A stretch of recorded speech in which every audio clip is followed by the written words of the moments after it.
Samantala, bibida ang 7 miyembro ng rising teen P-pop boy group na Cloud7 sa kanilang kauna-unahang pagsampa sa concert stage.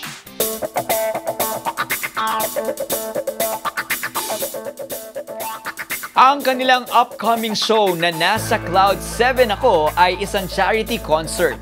Binubuo ang Cloud7 ng 7 kabataan, sina Johan, Lucas, Egypt, Cairo, Miguel, TJ at Fian. Ilan sa kanilang original songs ay Tayo Na, Louder at Silipin ang Mundo. Magkakaroon din sila ng kauna-unahan nilang concert sa Music Museum sa February 28. At ngayon pa lang umano ay excited na ang bawat isa sa kanila. Ang beneficiary nito ay ang mga batang may sakit na cancer at chronic illnesses.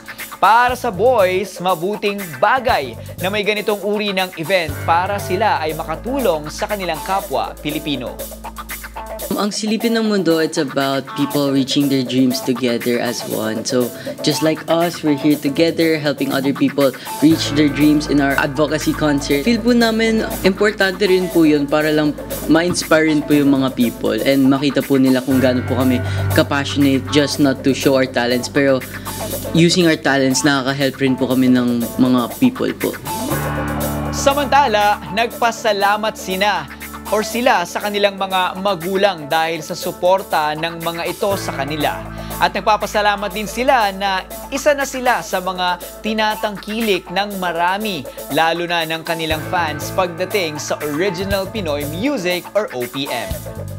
Gusto po namin magpasalamat sa mga parents namin kasi andun sila lagi para supportahan kami. Kahit andito kami sa industry na medyo, syempre bata pa kami, mahihirapan pa kami, ganun. Thank you po sa mga parents namin for supporting us, na lagi silang nandito para sa amin. Preparations po namin to try different songs po and then group ourselves po into duos, trios to have better performances po.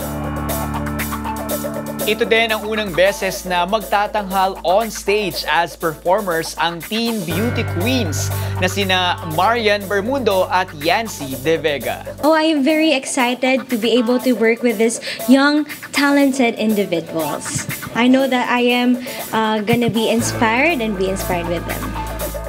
Bukod dito, bibida din si Bermundo sa upcoming advocacy film na Ako Si Kindness, directed by award-winning Filipino filmmaker Rizaldo V. Pablo.